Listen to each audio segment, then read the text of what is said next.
as mighty armies clash in a struggle for total domination.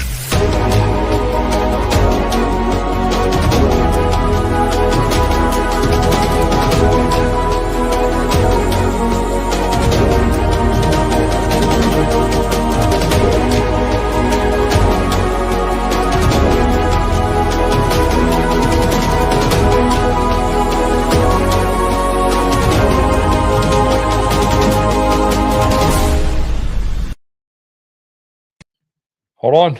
Oh, no. Did I? Oh, I messed it up.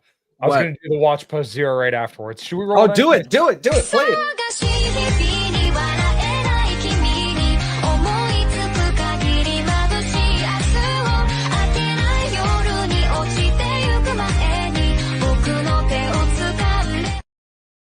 All right, Yeah. there we go. There we go. We're That's all better. properly here now. There we go. I still love that intro. That was pure genius. Oh my God, I know it's glorious. Every single time I watch that, and every single time I think Andrew Tate, all I can think about is, would you rather have sex with Megan Fox with a dick Or Hulk Hogan. Hulk Hogan with a pussy? My thinking goes beyond your comprehension of brokies. Yeah, me and my Bugatti. I got my Bugatti right here. We're building a garage for my Bugatti. Hulk is on his way. Oh, beautiful. Good. Anyways, Jack, how you doing, man? No, I am the can't- media. I am the media. I am now the media. No, I've been doing well. I did. Damn, what did I do this past week? I had a solo show.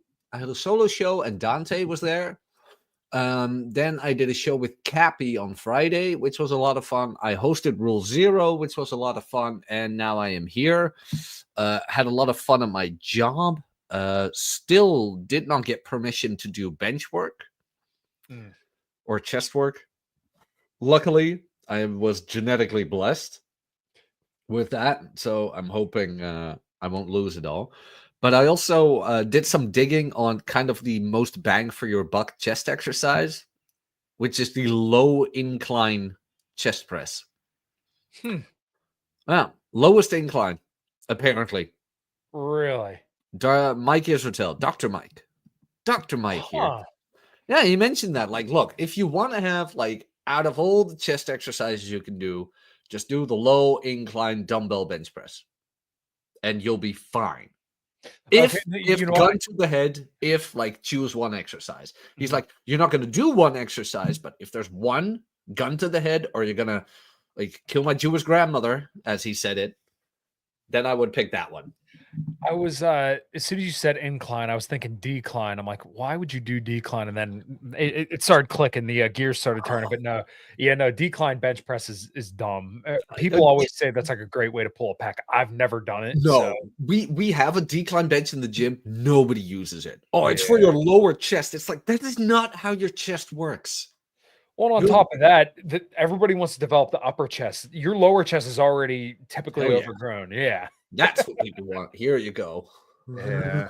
but like I keep having this argument with people like, oh, I want the bottom, the lower part of my chest, or the bottom chest. It's like, dude, you have a pectoral minor and a pectoral major. You're talking about pectoral major. Just bench. Just bench. Bring the bar to your sternum and push out. That's all you need. It's the minor one. People always have this chicken chest kind of thing going on. It's because of that. Really is because of that. And I don't know if it's genetics or people just what's the word I'm looking for? They're neglecting. They're neglecting it. It's one of the two. I know one thing for me that was kind of a little bit of a game changer was when you mentioned about how to kind of feel for your upper chest, like in a movement like that, like even right there, I feel it triggering.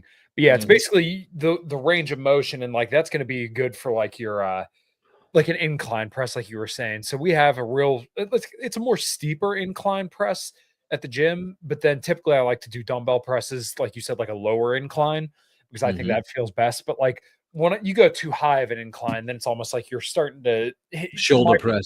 Yeah, my front delts tend to take over as soon as we start getting a little too high. Yeah, no, you're right. You're right. A lot of people do that. They think they're doing incline, but they're practically doing shoulder press. Oh, but I Right. want my front delts to be well developed. It's like, dude, you bench, you do tricep push downs, you do normal shoulder exercises. Believe me, your front delt is gonna get plenty of development. Yeah, anytime I see people doing front delt raises, I'm like, "What the fuck are you doing?" If you bench, you don't need to worry about front delt raises. You're just No. wasting time. Which I mean, if you like the way they feel and you enjoy them, whatever. But like, you should use all, and I mean all of that time you're using dedicated strictly to your front delts, and do your side delts or your rear delts because I guarantee you those need way more development than your front delts. Especially the rear delts. I've been neglecting those two, in all honesty. Mm, It's like I do the pronated lateral raises these days yeah. with those, but yeah, I don't really do any like which one is that? You got the lateral, you got the medial, and you got the one on the back. I forgot the Latin name for it. Mm. I have been kind of neglecting that one. Yeah, I would typically do the reverse pec deck and then lateral raises, basically leaning down to make sure I hit those. And then even like another good exercise would be to get like a cable and a handle and then just do it that way because you can get a little bit more of a stretch. Or like standing instead of doing like a cable crossover, if you kind of grab one from each side and then pull it that way, that gets a good stretch in there as well. So I remember hearing a Milo Wolf talk about that and then kind of saying like, hey, that's like the best way to get a stretch on there. So one thing I actually started incorporating was a dumbbell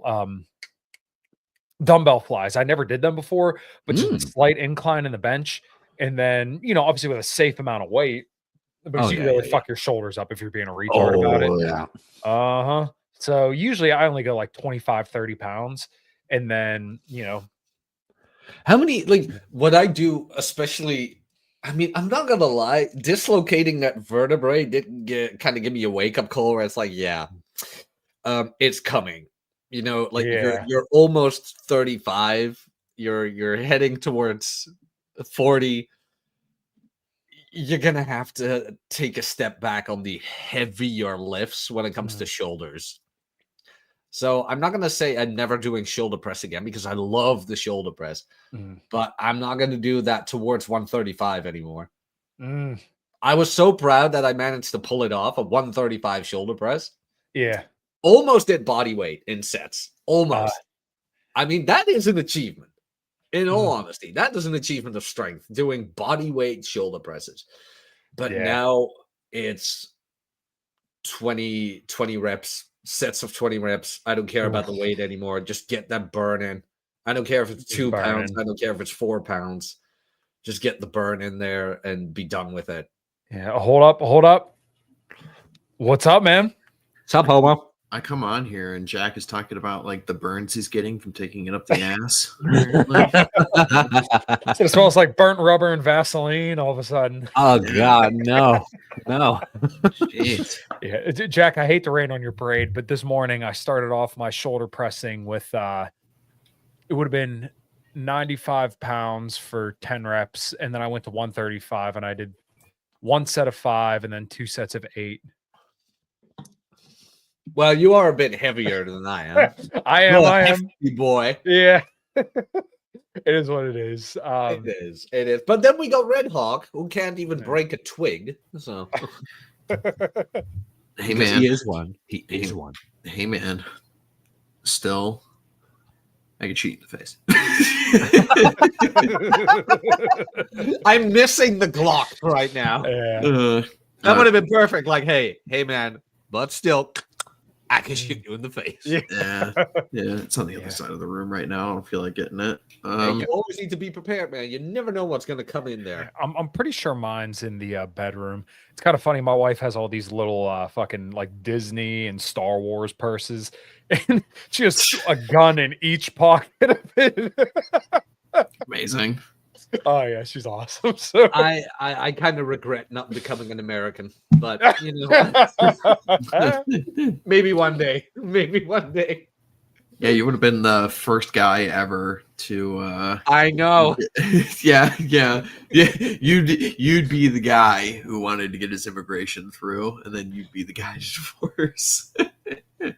Well, I don't know if I would have gone that far because, but never mind. But it would have been great. I would have been Arnold with like the whole body warmer American flag vest and hat, top hat, and the flags. That would have been me. Mm. Like right now, looking at your guys' country, it's like holy shit. You cannot stop winning. You just can't not stop winning. Well, I love the RFK photo though with McDonald's. I'm like, what? oh, RFK I've seen some McDonald's? But captions with that. Listen, I did get a little I don't want to say teary-eyed, but there was something very, very heartwarming about watching Trump in the UFC ring walk across and give all of the guys handshakes and hugs, and then Joe Rogan and him go together and give each other a big tight hug. I'm like, this is America, man. This is yeah. You guys are back. You guys are back.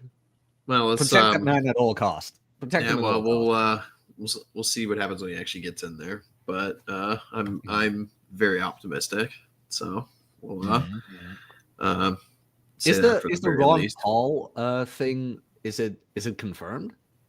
The Rand Paul thing, I've been waiting for that. My mom even called me yesterday and was telling me about it. I'm like, did you see any confirmation? And nobody is, at least to my knowledge, somebody told me it was confirmed, but I didn't see any official letter from Trump saying that, hey, Rand Paul is going to lead this task force. I hope that that's the situation. I really, really do. But I've still seen no confirmation. Like I said, even as a European, I'm so excited for you guys. My portfolio, it's like yes, more. It does seem that that his dad, Ron Paul, is going to be very, very involved with Elon Musk and the Doge stuff. It doesn't seem like he's going to get hired for anything, but I mean, do you even need to? I mean, like, I don't even think Ron Paul wants to be hired. He's like 100 years old, so Yeah. I mean, I think he just wants to be consulted about it, which honestly is fine. Yeah, I mean, the dude's like 90 years old, and then now they're finally kind of getting around and be like, he was right about like almost everything. Maybe we should listen to him. And then now, you see Vivek and all them, and even Justin Amash, who, isn't perfect, but I mean, he's hands down better than most of them. He's an insufferable twat.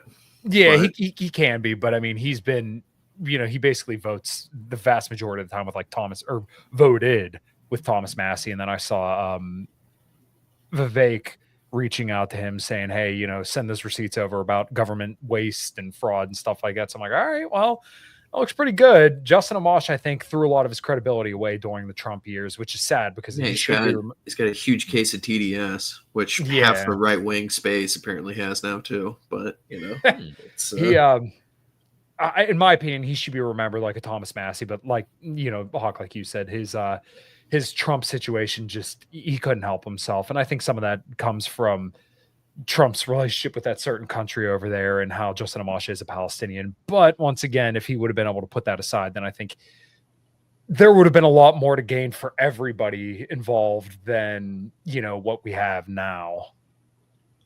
I mean, I just constantly fall back on the Bronze Age pervert message in quotes about how if there's no Trump, there's literally nothing.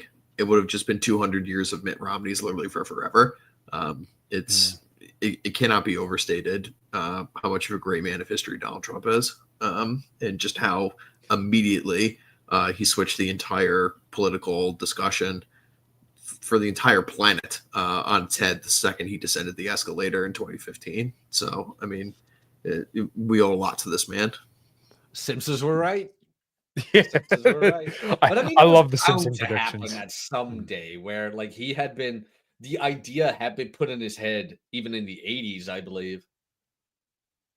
Didn't he run for president in 2012, independent or something like that? I might be. He thought about it. Okay.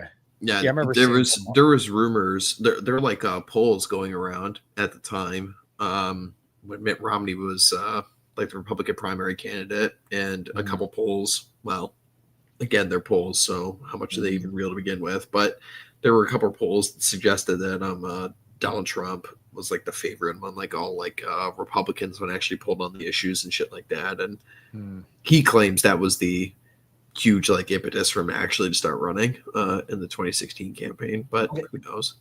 Real quick, so and I know like you're hosting, Carl, but like Julian's super chat, I want a version of that of me and George Bruno. I want a version of George Bruno saying, "Do not come, do not come," and then I want me, "I'm gonna come," and like the whole audience just goes, "Woo!" What the? Hold what on, the because you fuck read was that. it? Hold on. Where is it? Falcon punch. That'll never get old to me. So what the It fuck was this? Thank He you was for the $2 super chat. so he was commenting in the chat again yesterday or some shit. I missed this. No, he wasn't. I didn't see him yesterday. Oh, but he's still bitching about it on Twitter or some shit. Is he? I don't Okay. know. I'm asking you. And, No, I didn't see anything. He's been keeping quiet. mm, He's been keeping quiet ever since he found out that what a fucking jackass. fucking moron. Yeah, No, he's now talking about Israel and the Jews. I don't have a. I'm sure he's doing just as good of a job as Myron Gaines is on that topic. Oh my Oh. god! And the clips that are coming out of Fresh and Fit now, they're getting pretty bad. Like that video of him yelling at that black woman. It was funny, but at the same time, I'm like, man, you're like getting demonetized from YouTube for him was like the death knell because now he's just like unhinged and has no grace whatsoever. I'm like, man, like Ryan really had a good point with him and Fresh about he was like, all these guys take this knowledge, but like these two in specific, they always look like the before picture, never the after picture. They're supposed to be like these masters of Red Pill praxeology, but they're always the before picture. Like the whole knocked up Daisy or whatever the fuck her name was. Like, how the fuck do you knock up a fucking hooker? How? I mean, it's amazing quotes like that that make me wonder why any of us are even in this space. It's like Because the friends we made along the way. I know it's like we have Ryan. Like, why do we even need to talk? But that is the thing, though. But Ryan's gonna quit eventually, and then it kind of falls on our shoulders. And I don't want to sound cringe, but to take one from you, Hawk, with everybody else in the sphere losing their minds, we have a golden opportunity, and I'm gonna take it. Yeah. Go for it, man. I mean, It's like, it's just for obvious reasons. This entire space is going to take like a bit of a backseat in my work, at least for the next 4 years. But obviously, I'm still going to be around and hanging out with all my friends and such. But as it relates to the everyday goings on of who's going to be beefing with who and what are we talking about today and whamming shit tomorrow. I'm like, I just cannot be bothered to give the. if you want my slightest bit of honest a- opinion on that, that should have never been an issue. All right. The whole Destiny should have never been given a platform. Yeah, I agree. Myron should have never been taken seriously. It should just no. Okay, in all honesty, I'm gonna take that back a bit. He did well. I have an army. We have a couch. We have a couch. No, but I Very mean, good. Myron did like bring it a bit to the mainstream, and it did wonders for like getting the message out there. But at a certain point now, where he's talking about the Jews and things like that, it's like no, done. You know, it's like we're going to go back on topic. Rule 0, Rule 9. Stuff like that. Speaking of, but we're going to implement Rule 9 again. Like, no more from her perspective. Mhm. Yeah, and like, There is a need for it now. Mhm. yeah, the whole Myron deal, it's like with zero grace. And the problem is that it's like that's his main show. And I think that you realize, or he realized that you could only have so many dumb broads on and kick them off in so many different ways until you have to up the ante. So that's when you have to have on Ryan Dawson, who I don't have any problems with, Scott Ritter and all these other people, and then start screaming about the Jews on the live stream because the Rumble chat said you wouldn't do it. So it's just awful. Mm-hmm. But I wanted to talk today about but she statements, because I think a lot of guys, and myself included from time to time, we'll look at the emotional state of our wives, girlfriends, whatever, the women that we're talking to. You And talk if to they, women? yeah, if they respond poorly, we assume that we did something wrong. But as we're going to elaborate on, that's not really the marker that you should be looking for. You need to look at, okay, well, what am I getting out of this situation? Which that's kind of a shorthanded way to say, like, it's basically about frame. And when you start pulling in all these, but she did this, she did that, she cried, she screamed, she yelled. Okay, but was everything okay afterwards? Are you still having sex frequently? Like, did your objective markers for what you consider success, are you close to those or are you further away from those? That's the question you need to be asking. Yeah, it's very much like the Batman origin story that everyone has. It's always she statements as opposed to introspective statements. My girl is doing this. She's not putting out. She's behaving in this way. There's no introspection actually to, well, are you an unattractive dude? Did you let yourself go? Do you not have interesting hobbies? Do not tease your wife.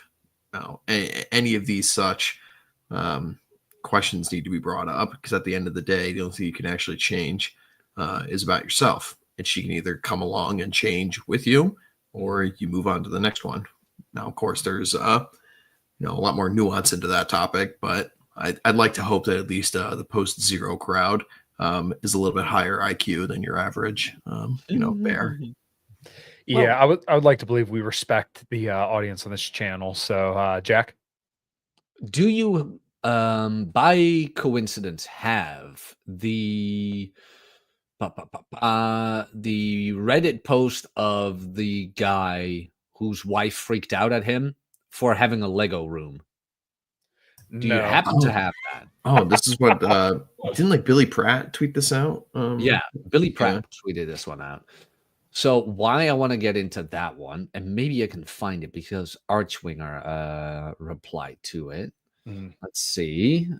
I should be able to find this. That's the problem with checking Billy Pratt's account. It's literally like 1 million Reddit posts. That's all his account is now, sadly. No, I can find it.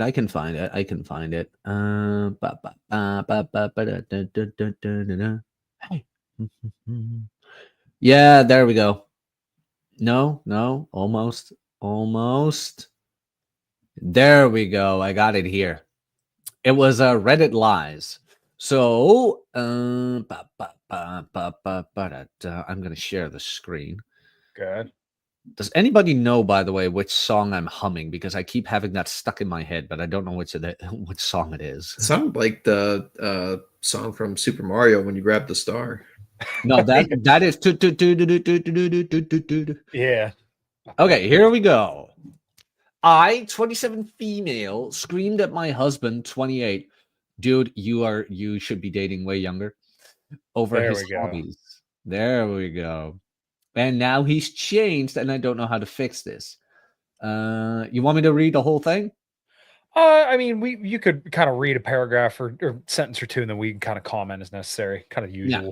So let's see. He's always invited me into his space to be part of his interest. I love him and appreciate that he wants to include me, but sometimes I just need some time for myself. Recently, I snapped. I yelled at him, saying some hurtful things that I didn't mean, like how his interests bore me, that he needs to get a social life, and even questioned why I married him. I regret every word, but my anger got the best of me, and I couldn't control it at that moment. Honey, you sound hungry. How about you get a snack or a nap? Yeah, that's I like this paragraph because it shows that this guy doesn't have any kind of boundaries, which is hilarious to me. Like, I don't invite my wife to band practice. I don't even necessarily invite her to all the shows. I'm like, hey, we're playing here. You can go or you cannot. But that's where I'm going to be, because guess what? Music is probably one of the most important things to me. So this is one of my biggest things in my life. Whether you're there or not is irrelevant to me, because I'm still going to fucking do it. Let's see.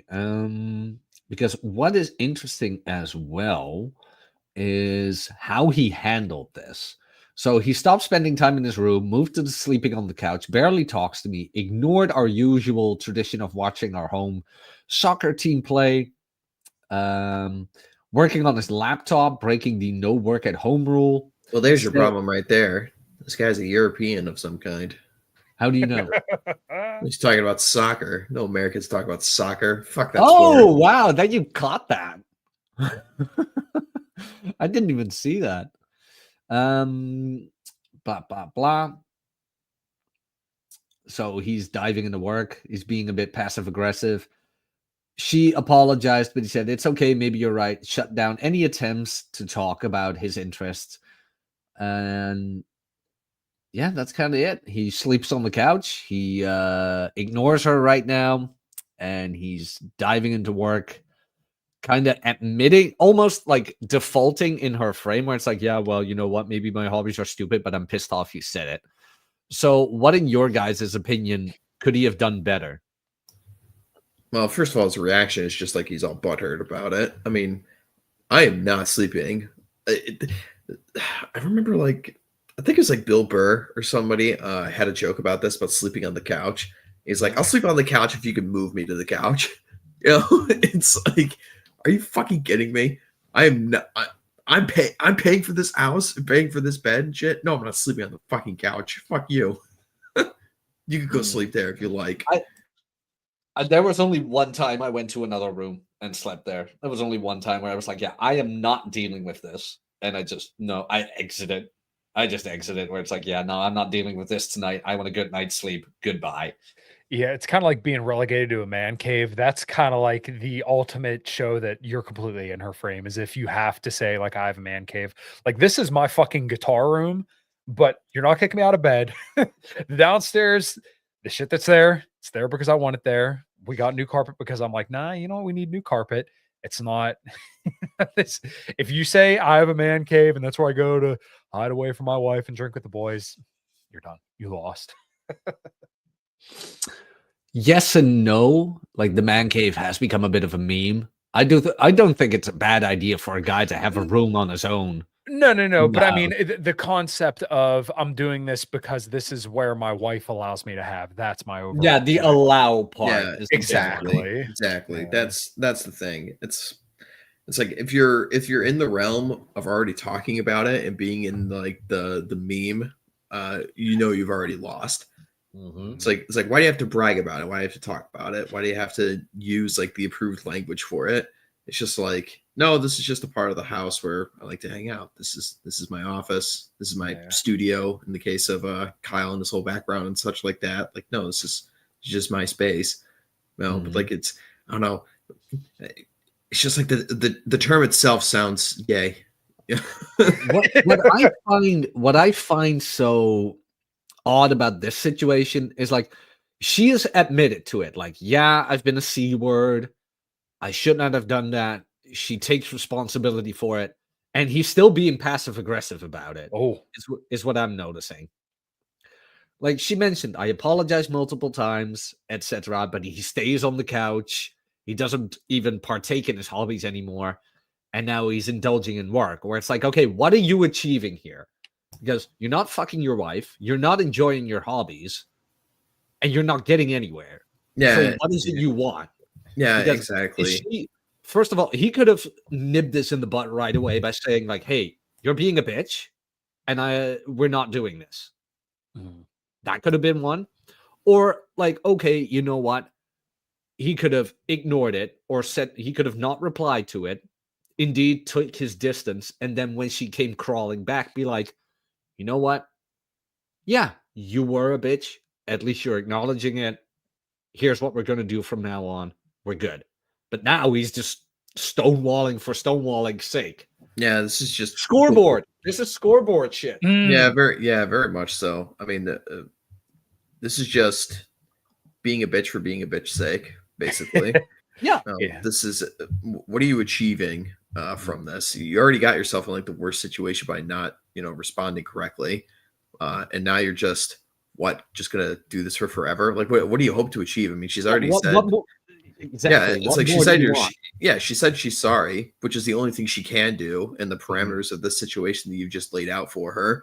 And now that you've got it, like, okay, what now? You're gonna let the woman be the leader of the relationship and try and fix things now? Well, it's like, what's she gonna do? Build a fucking time machine? I mean, Well, and No, the one thing I'm I hear- seeing there is it says he said maybe you're right. Like now you've basically said like, oh no, maybe my hobbies are stupid. Like something that you sincerely enjoyed. Now you're like, oh no, you know what? Maybe my wife's right. So then what do you replace it with? No. You trying to beg for her attention or trying to fill that time with spending time with her. Anything that's gonna make her want to spend time with you less because now all of a sudden she knows that she can fucking push you around. But that's the passive aggressive part where it's like, yeah, maybe you're right. It's like, no, they're your hobbies. It's like, own that shit. It's like, yeah, I like spending time with plastic building blocks. Done. We done here? Like, if you keep going, I might like to spend more time with them than with you. They don't scream at me. Ever thought of that? I even made a tweet about that once. Like, women keep scratching their head about why we like our nerdy hobbies and never ask themselves what they did to make us do it. But like that one time I left the room, like the next morning, I was like, this is not what I want. I had to leave last night, but we're going to like settle this right now. Instead of being all passive aggressive about it, where it's like, no, like there was a reason I left. Here's why. What are we going to do about it? This is what I am going to do about it, and done. When we talk about stuff like, well, Rollo likes to use the term blank slate equalism, which, to steal another thing from Ryan, I'm like, the man does know how to turn a phrase, can't he? I mean, just say egalitarian. All right. Like coming from an egalitarian perspective, which is where most people in the West are indoctrinated from a very young age these days. This guy's just expecting his wife to respond and act the exact same way he is. It's like, dude, it doesn't work that way, man. It's like you're in charge. You're the leader. Act like it. If you want her to be in charge, start making the decisions, you're not going to be happy with what you want, or you're not going to be happy with the results, rather. Right. Yeah. And one thing I think you guys kind of touched on there a little bit was basically him giving in to her kind of temper tantrums and confirming that she was right. Basically tells her like, oh, if I act like a complete and total bitch, then I'll get what I want.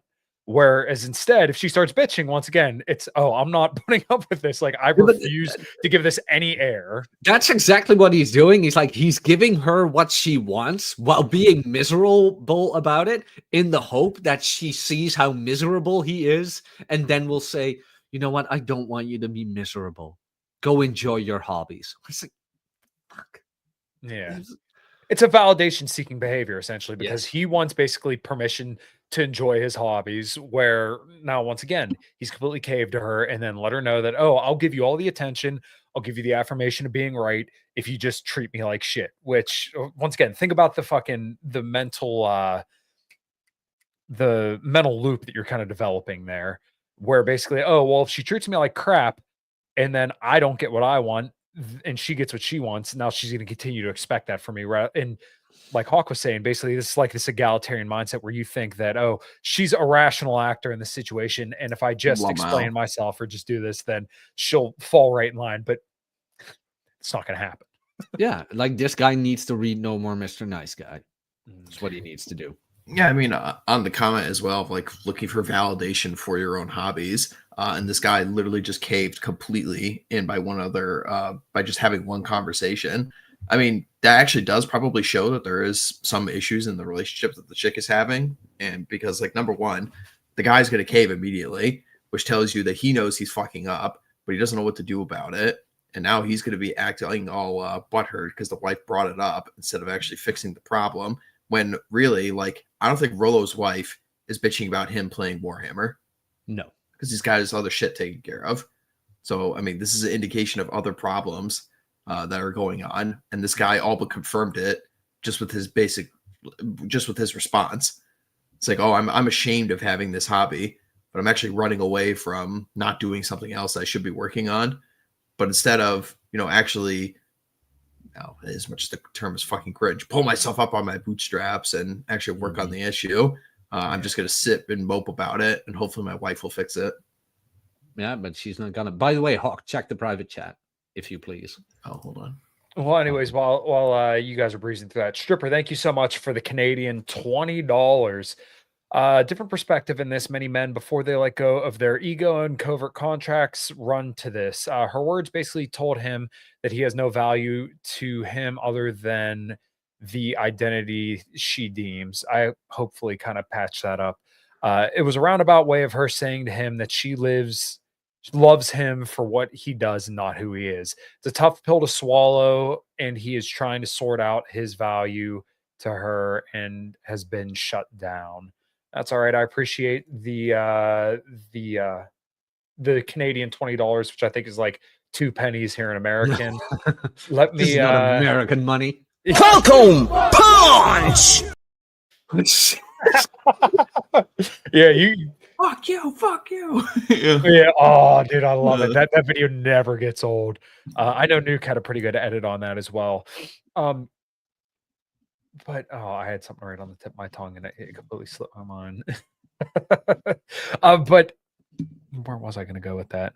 You guys fill the air real quick. I need to click the. No, that's okay. That's okay. Now, Stripper is right. He thinks his wife loved him for who he is instead of what he is. And he's now coming to terms with that, where it's like, wait, I thought she loved me for who I am, my personality, my hobbies, my endearing, pretty smile. Where it's like, no, she loves you for what you can provide. Women are opportunistic.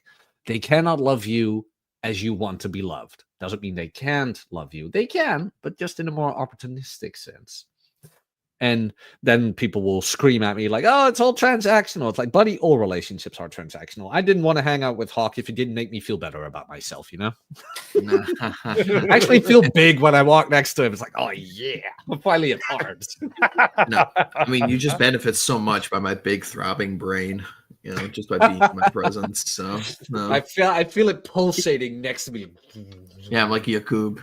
You know? Yeah. Yeah, one I think we kind of talked about this a little bit earlier too, but basically like the guy ceding territory to her, basically, you know, you're ceasing to do the things that kind of made you an attractive perspective in the first place. And you think that you're going to get the same result by doing, you know, what you already know doesn't work.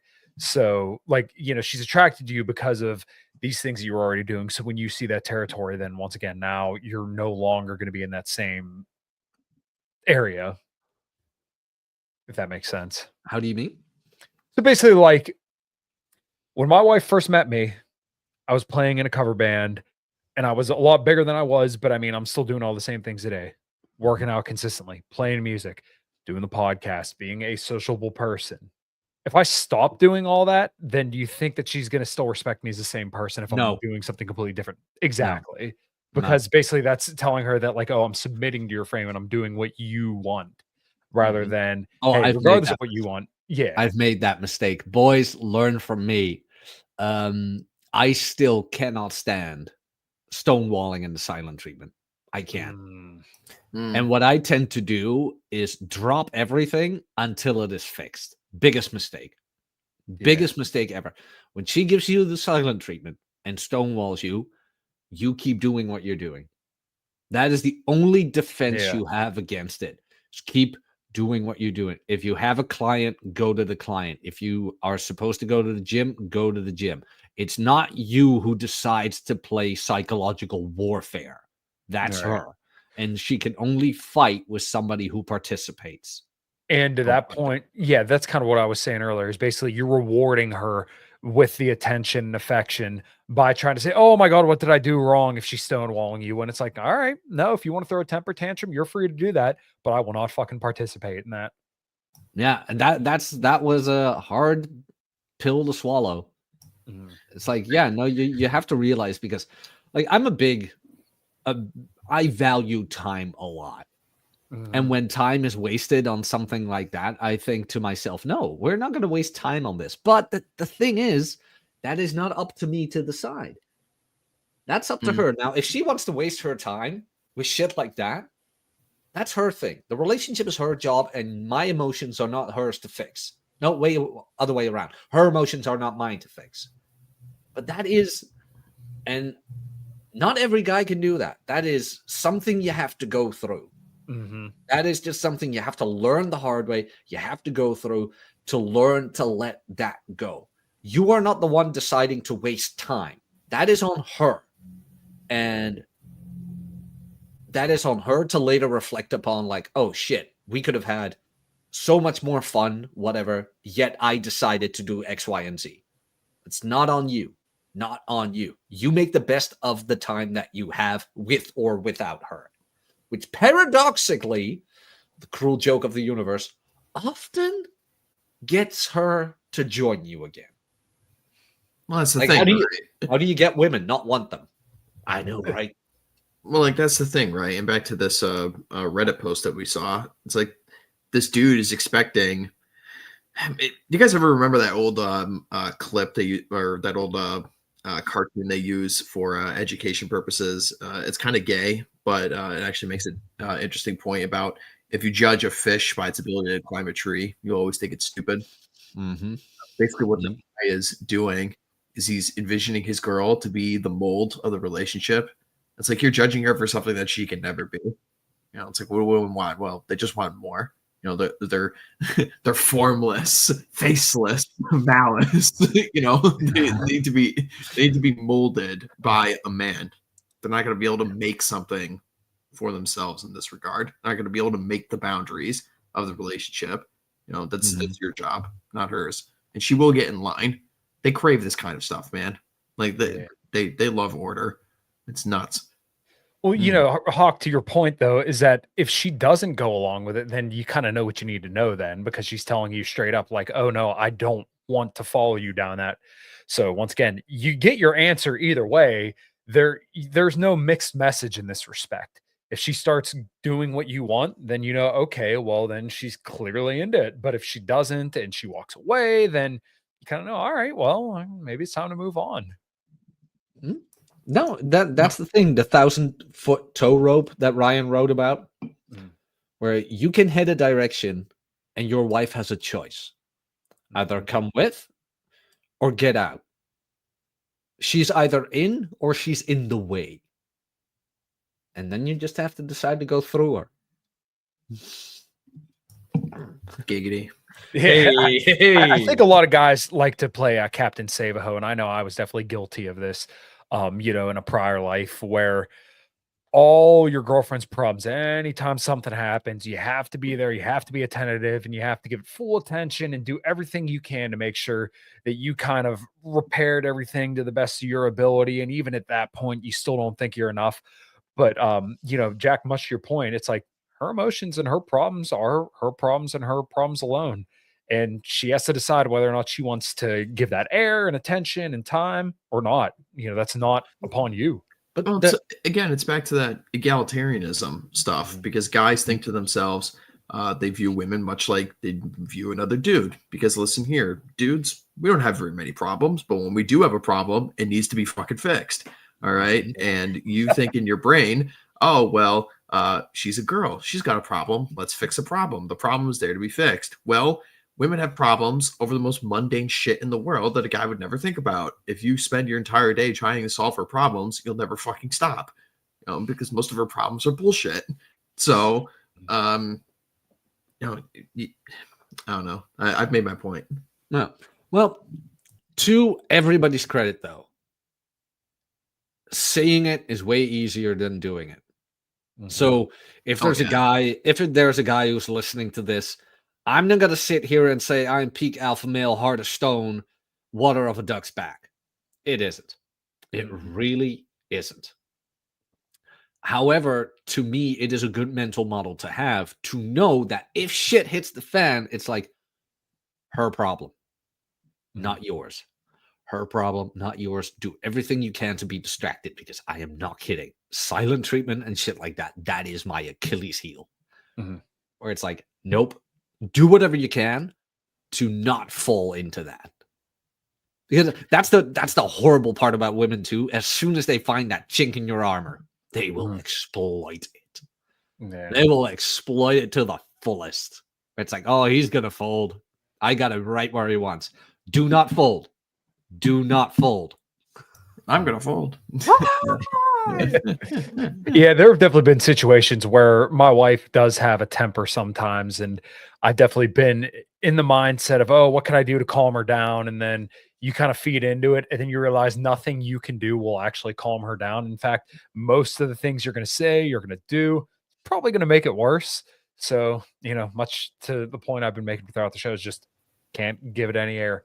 It's Gotta kind of like fucking let her situate it. it's kind of like a toddler. You don't treat the toddler's temper tantrums with attention because they'll just keep doing it more because it's not really real. Like you see a kid like slightly bump their head on like the side of the table or something, and because everyone in the entire world is trained from like a young age to think that anytime a kid harms themselves, they're like literally one step away from death, when really it's just like, oh, you just got a little knock on your head, you're gonna be fine. Yeah. You'll notice this a bunch. Like if you guys see these videos of okay, so a kid bumps his head. If the dad starts laughing at it, the kid will start laughing at it. If the kid bumps his head and somebody runs over like, oh my God, are you okay? The kid starts crying. Okay. It's literally like the same injury and such, but it's basically, what are you feeding into it? It becomes a feedback loop. And it's much the same way. It's like, if you're going to give into your girl's delusion over something, it's like you're literally feeding that feedback loop, and it's going to return again, and you're going to have more problems. It's like, how about you just laugh at it and you'll diffuse the situation. That is the weird part. It's hard to explain. You did a good job at it, Hawk. Like, another example would be accused of cheating. The more you defend yourself, the more she will think you are cheating. It is such a weird thing, because why would you need to defend it if it's not there? That's kind of how they rationalize it. Like, wait a minute, Jack, when did you stop beating your wife? I never started.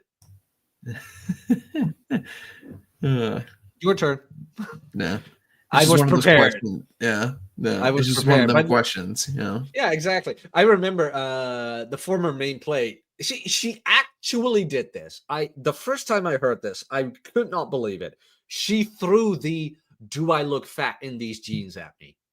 She actually used it. I thought it was a fairy tale, but here she was. Do these pants make me look fat? And I look at her, I'm like, not more than usual. And you could just see her like,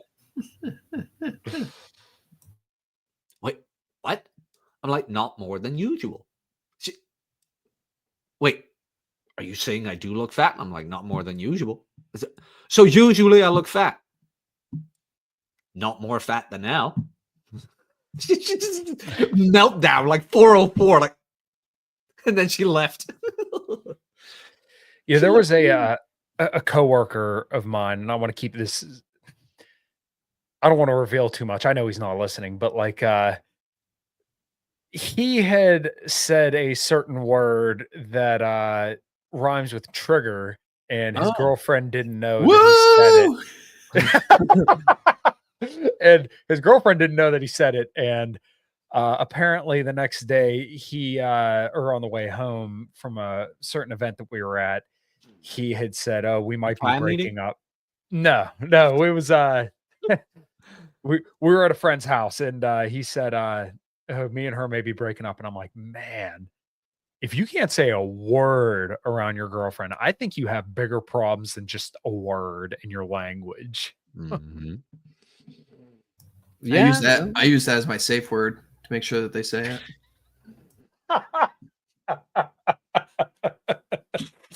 Oh man, that's I can imagine the scenarios, Red Hawk. Like, where?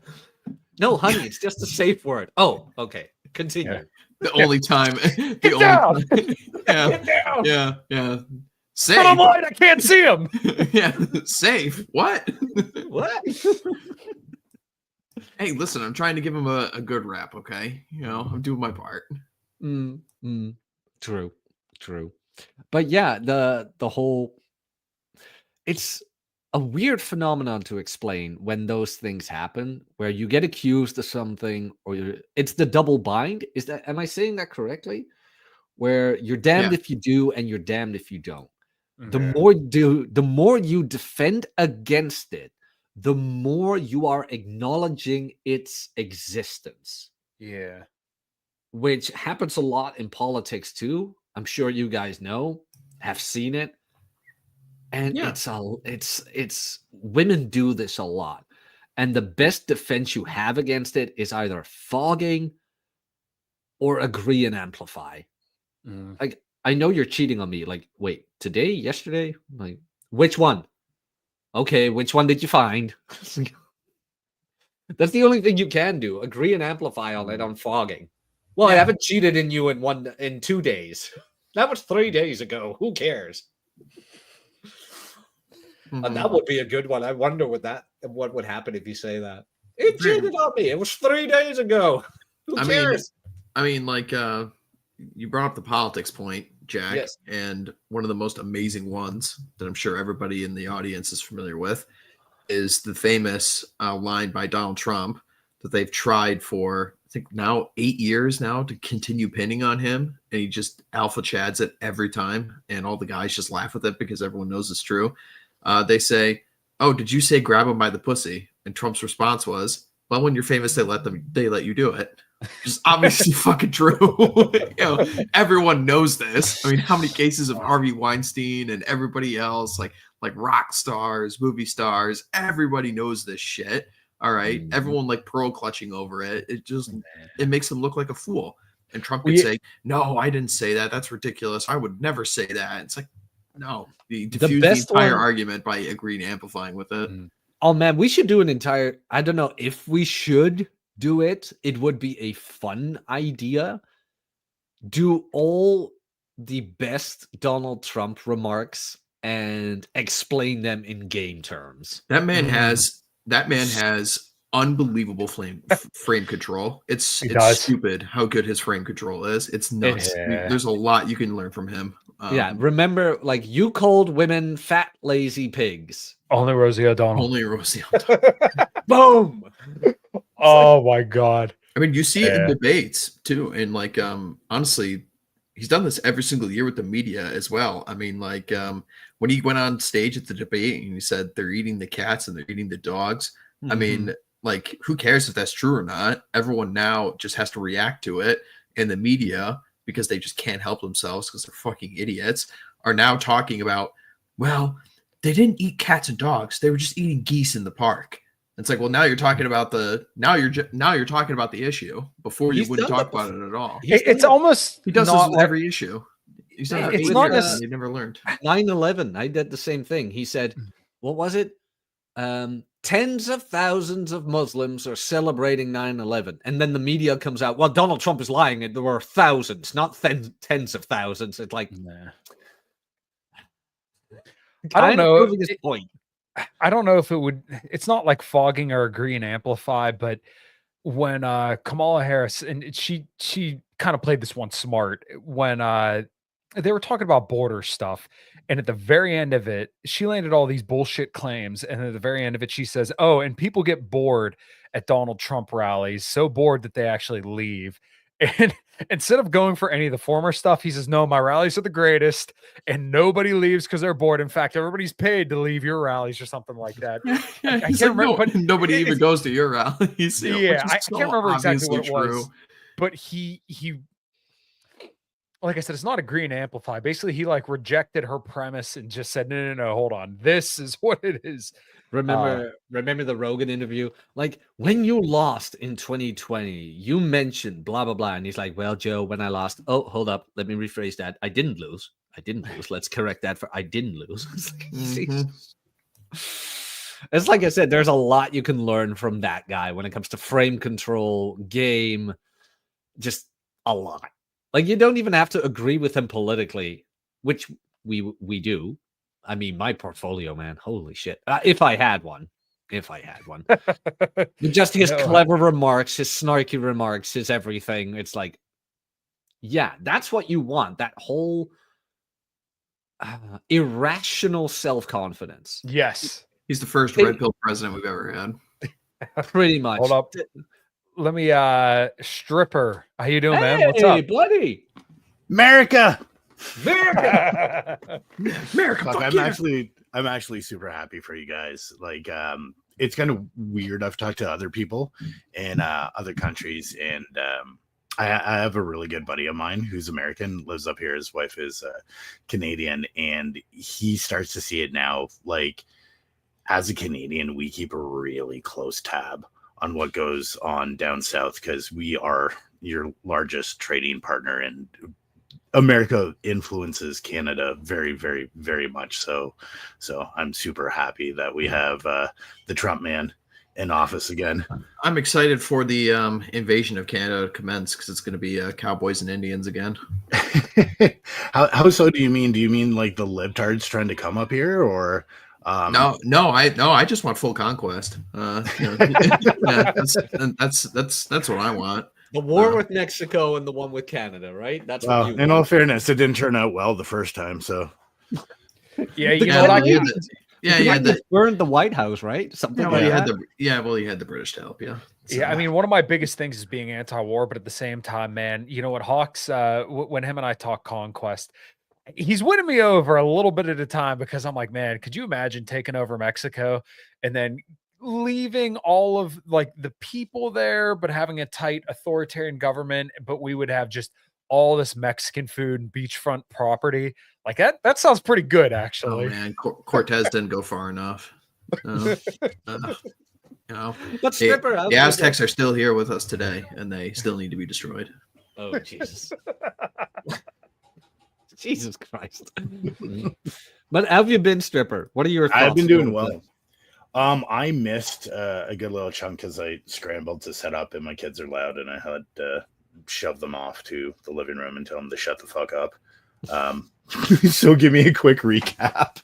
So we were talking about the guy with his Lego and hobby room, and his wife Yeah. yelled at him, and now he's being very passive aggressive about it. She even apologized, but he's still playing the victim, where it's like, no, you're right, never mind, and he still sleeps on the couch, whatever. Where it's like, dude, what do you want?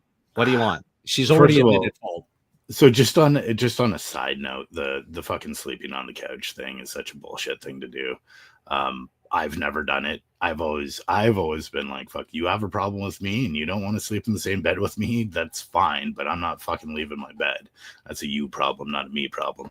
But as for this guy, because I have seen it in the Patreon, a lot of guys have, like kind of what I said in my super chat, before you let go of your ego, before you accept the fact that women love you for what you can do and not who you are, and kind of handle those covert contracts and all that sort of stuff. For most men, they kind of fall in that sort of Disney fairy tale fantasy where they're completely unaware that the reason the women are attracted to them is because of either what they can provide, or she saw a potential in him for what he could provide in the future. And so he's not cognizant of that. And so he goes about living his fucking life. And there's probably other issues in the relationship. Maybe he's not holding up the value that she believes he should be. And it probably got let out in a very hurtful, like, but very honest and truthful, like, fuck you, you fucking loser. Like, I expect this of you. And here you are playing with your Legos like a fucking 5-year-old. And you know what I mean? And so this is the first time she's probably kind of in a roundabout way said to him in not so many words, you're not living up to the expectations of what I want you to be providing for me. I do not love you for who you think you are, but what utility you have for me. And he's having a tough time with that. And he's just shutting down. Like, he doesn't know how to handle it. That's why he's not talking, sleeping on the couch. It's just, he basically got red pilled in one argument. Mm-hmm. Wait, how do you mean? Well, this is probably the first time in his marriage, unless this has happened before. But I'm going to assume that this is the first time, because she's gone to the internet for help, that he has shut down completely. Yeah. Where from that side, you can see it as stonewalling. But the way I see it, because I have seen it before, is if you're not in the space, never read any of the books, and kind of live in that Disney fantasy of like, oh, she loves me as a person and blah, blah, blah, blah, blah. Like, I guarantee that argument hit a lot to his ego. Like, she probably said some really fucking nasty shit that, like, attacks him as a person. She even said she regretted marrying him. Yeah, like, that's ruthless shit to say. Right. And guys are not the same as women, because I've seen before, even in the Patreon, like some of the things guys have had a tough time dealing with, especially with like infidelity, wasn't even so much the act of infidelity, but the way their soon-to-be ex talked about him to other people. Like, women are really good at fucking attacking the ego. And if you allow others to be the judge of your own character, like, that can be fucking devastating. And I think that's what he's dealing with, is he doesn't have his own frame. Like, that much is for certain, but he probably lives in that kind of, again, I hate using these terms, but kind of that blue pilled fantasy. And she made it very abundantly clear to him that why you think we got married and why I think we got married are not the same. And I'm letting you know that I'm pissed because you're not holding up your end of the bargain. And to that's an entire attack on his fucking identity as a person. And so, like, he's just taking time processing. Yeah, she can apologize afterwards, but the words have already been said. Yep. Right? Like, yep. I told girlfriends this before, like, you can be angry at me, but just know there are things you cannot take back. Yeah, and I've seen it before in other I was watching something, this was about a year ago, and someone said it really well. I'm trying to remember who it was, but it was kind of like in that self-help fucking space for women, and someone had kind of let a truth bomb out to the women. But it was something along the lines of like, guys will be the guy that you need until you start criticizing him, and then you'll basically become a piece of shit. I know I butchered that, but it's basically the idea that we put our best foot forward. We have that instinctive desire to care for women.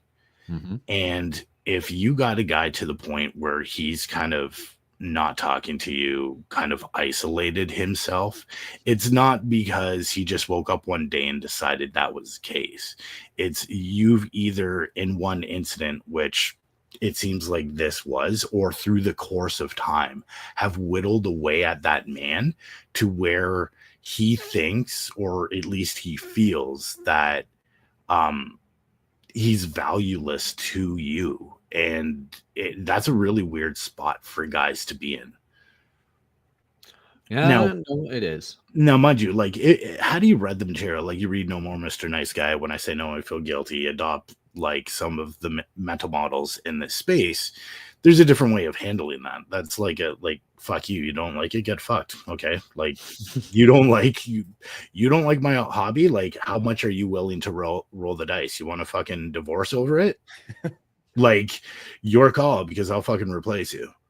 But most guys aren't there, right? Right. Mm-hmm. And Well, so it's scary for them to consider that, like, that they won't have somebody to come home to at all times, rather than being of the perspective like, oh, no, I am competent enough, attractive enough, and a good enough option for anybody, and they're lucky to have me. So if my wife doesn't appreciate me, then okay, somebody else will. Yeah, so I'm a huge believer in Operation Scorched Earth. That doesn't necessarily mean divorce or like separate or nuclear marriage or anything. And I wrote about this very, very early on in the Substack, but not necessarily what Operation Scorched Earth was, but why it's beneficial to adopt that mindset is because, especially when you've built a family with somebody, you're dependent on their finances, their support, decision-making. Like, a lot of that goes hand in hand. And for a lot of people, myself included, there was a massive fear of divorce. There was a massive fear of the unknown. And what Operation Scorched Earth does, which for people who don't know, it's essentially acting as though your wife is dead and taking care of everything. Now, a lot of people can look at that and be like, why would you want to be the plow horse? You're not being the plow horse. You are basically setting up your life where she is irrelevant. Short of gay sex, no value to you whatsoever. And what that does is that forces a woman into a position to either find that value or fuck off. That is the case. Like this guy, she apologized. At that point, it's up to you. Yeah, like When this she's one there, is, then it's up to you to set the frame. Like, yeah, like Bennett, you came to me. We're gonna do X, Y, and Z.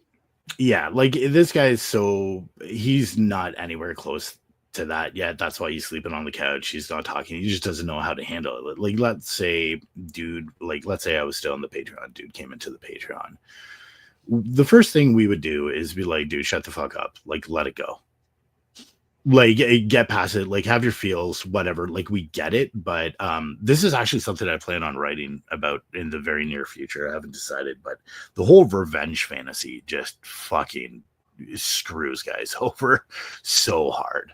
Right? Like that teach a bitch a lesson thing. So like this guy specifically on the couch, like he could still be in that phase where he's trying to figure out what the fuck just happened and why she feels this way. Because for multiple reasons, one being that like he's concerned about her feelings. That's a very big problem that a lot of couples have. And I think it serves guys like her feelings are not your fucking problem. Like at all. Now, if you also have to, it's nuanced enough. You also have to look at what she says and always ask yourself, does she have a point? Right? Like guaranteed the Legos was not the fucking problem. It never is. Yeah. There's guaranteed a slew of other issues that it would benefit him to take a look in the mirror and be like, am I a fucking loser? Right? Maybe he is, maybe he isn't. Maybe he is to her, but not to somebody else. But that takes A, you to self-reflect, and B, to go get a second opinion. And that doesn't necessarily mean cheat, but like if he's going out, let's just hypothetically say this guy like goes out, and whenever he goes out and he's social, girls talk to him, and like strangers come up, especially females, and like kind of touch his arms and shit, then he knows at least he has that base level of attractiveness that he can get something short term. Long term, completely different like skill set, but at least short term it can be replaced.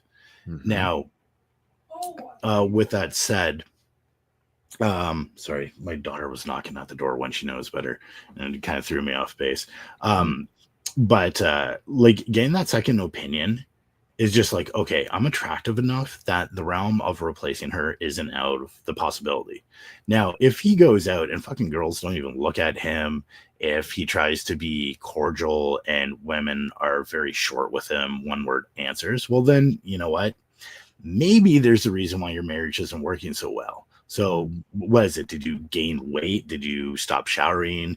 Did you decide to go through this weird fucking hippie phase where you're using like all natural soap that smells like a monkey's ass? Like, you know what I mean? Like it could be a million things, but like those are things that are within his control and he needs to fix. There's no point in looking outward. But a lot of guys don't want to do that work to look in the mirror and accept that, you know what, like I could be better and my wife was a cunt because I'm a piece of shit. Like that's a really tough pill for a lot of guys to swallow. It is. And there is a stage where it goes too far when you blame yourself too much. Yeah, like everything's calibrated. Yeah, there's always a gray area, but for most guys, there's also a point of you have to get past the victimhood. Like, yeah, your wife was a bitch, but what did you do to invite that behavior, sort of say? Yeah. The other thing too is like it really fires a shot across the bow if the guy is doing all the stereotypical a real man does this stuff and he still has problems. Oof, yeah. That's the problem with Legos. Not everybody with Legos is a loser, but everybody who's a loser probably has Legos. It's like, fuck. No, I think Red Hot brought like a very good point in a very concise way. So bravo to you, sir. But yeah, the whole truck nut masculinity thing, like a lot of guys, especially in this space and like Fresh and Fit are the perfect fucking example of it. You right? think Mike Cernovich has truck nuts? Probably. No, he's got tranny nuts in his mouth. And they were big and ones. black. Remember the article? Like, oh god, big black tranny balls. Oh no. But yeah, a lot of goes the those monetization. a lot of A lot of those Yeah. things are behavioral, right? Like you can have, like you could be attractive, fit, good job, dress well, all that sort of shit. Even be charming for a date or two, but you get home and you're just a complete fucking neurotic mess in a fucking dumpster fire of a human being. Like, yeah, you're not going to have relationships last long term. But the opposite's also true too, right? Like I know guys that like on surface level are not what you would think women would be after, but they have successful long-term relationships because they have those good mental models and behaviors where they have their shit together.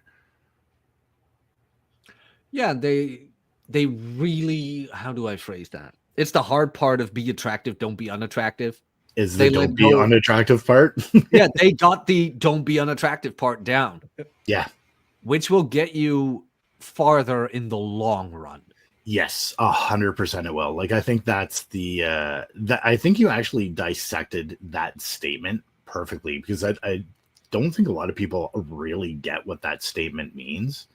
And you're right. The be attractive part is Easy. be attractive enough to cast a wide enough net to get that initial interest. But what's going to keep that shit going, if that's where you want to go, like venture into a long-term relationship, is really the don't be unattractive part. Which is the behavioral part, which a lot of guys have a lot of trouble with. Oh, fuck. The emotional pillar is the absolute most brutal one. Like Yeah. the physical and the intellectual are easy. It's the Well, it's emotional that's a cunt. Well, yeah, it's the one that you need to have the other two even to start doing work on the last one. Yeah. Most dudes like won't even get that far. Yeah, No. well, you can't really always control your emotions either.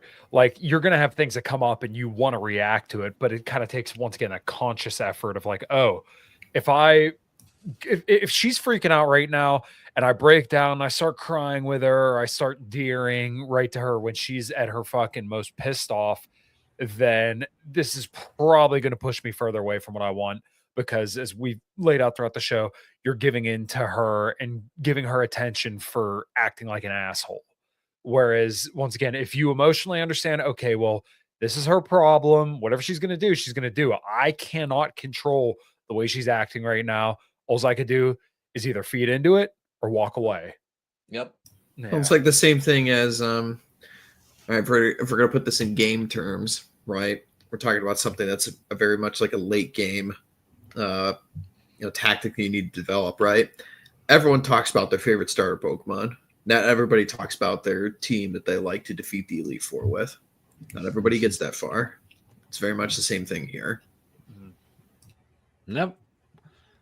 Pretty much. It's like, yeah, you don't always make it to the end with the ones you want. But, Facts. there's better. Well, there aren't better fire Pokemon than Charizard, in all honesty. Not in Gen 1. Maybe Arcanine, but, I won't bother you with those nerd data. Yeah. Cool.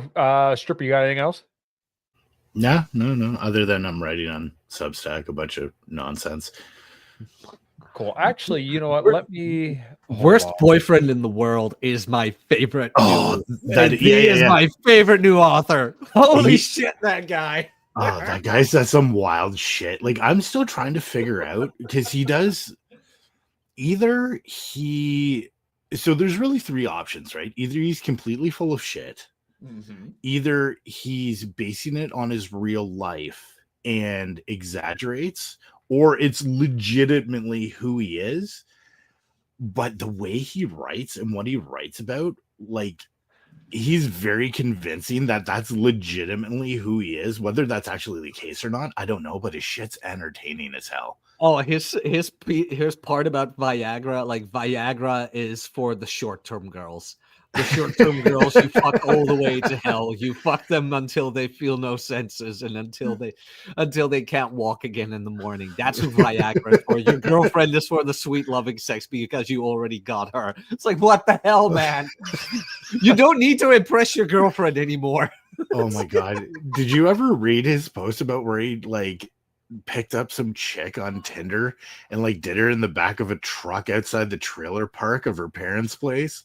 I think I did. I just read his latest one about the girl from Reno who, Oh who he Jesus. snagged in front of her boyfriend and he only used her for sex. Yeah, I was talking to him in DMs actually, and I said, because he was thinking about monetizing, and I said to him, I'm like, man, like I don't know the answer, but if you were to able to make like a graphic novel series, like 100%, I would buy that. Mm-hmm. He is great. my truck witness a lot of that. Yeah, there we go. Well, you know what's funny? He drives AS Sierra, and I think it's the F-150s have 6 more inches of cab room. But what you can do with that 6 inches is an entirely different story. Although I am a General Motors guy, in case nobody's clear on that. So, Stripper, I made you a mod on the channel, so you go ahead, plug your Substack and everything. Oh, thank you, sir. Yeah, of course. Jack, go ahead, plug your stuff, and we'll kind of go around and call her there. Wow. Well, my latest Substack was out since this morning. It's about afraid of being old, not getting old, but being old. And I have a little thought experiment about that and how you can prevent being old and how it applies to a more red pill perspective. Because as they say, men get better with age, but it's not a given. It really is not a given. So that's what I kind of go into on that one. Nice. Well, I'm gonna have to check that out because yeah, I'm starting to believe that aging is mostly bullshit. Because I don't know, at 30 years old, I'll tell you what, I definitely feel better than I did at fucking 19 years old. So yeah, I think if you put in the work and you're willing to be patient, eat right, and be disciplined, I think a lot, not all, but a lot of aging is mostly bullshit. It's mostly you just fucking letting yourself go and letting things get to that point. But like you said, aging, normally guys age pretty well, but it's not a given. So Stripper, go ahead, plug your stuff, man. Yeah, you can find me on Substack. I'm about to post it here. I write general shit about relationships, just and other things. Like I think I'm doing another Skills 101 soon, and I usually get into petty little fights with psycho chicks, and I tried picking a fight with ADJ, but surprisingly he wouldn't bite. He handled it well. I'm thoroughly impressed, actually. He is still a grifting shitbag, but the way he handled that was that actually impressed me. Yeah, he didn't reply at all, did he? No, he doubled down. Like he just kept posting his fucking soap ads, which I was like, good for you, man. That's exactly how I would have fucking handled that. Well, fair.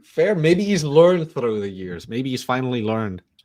Nice. Hawk, go ahead, plug your stuff. Just check out the Old Glory Club. Streams are on Thursdays, Pony Express Radio. Talk about your Americana news. I have to imagine things for the OGC are popping off excellently. I know you guys did a record-breaking stream for you guys for the election night coverage, so I have to imagine that things are going very, very well. So make sure you go support them because I think that's going to be the right-wing organization that changes the way that the right wing looks at politics, or at least that's my hopes for it, sincerely. Hear, hear. All right. You can find me, Commontovic, on Twitter, commoncrown.com. We are just cooking with new music. I think we have 7 new songs, and then we're starting to book into next year. So be on the lookout for that. If you're in the southwestern Pennsylvania area, that's mostly where we're going to be playing, but we're looking to kind of get out and about to some different states. So hopefully we make that a reality. And I think that's it for me. If you guys don't got anything else, we'll call her a stream there. Yeah, let's call it. Cool. Yeah. All right, everybody. Thanks. Cheers.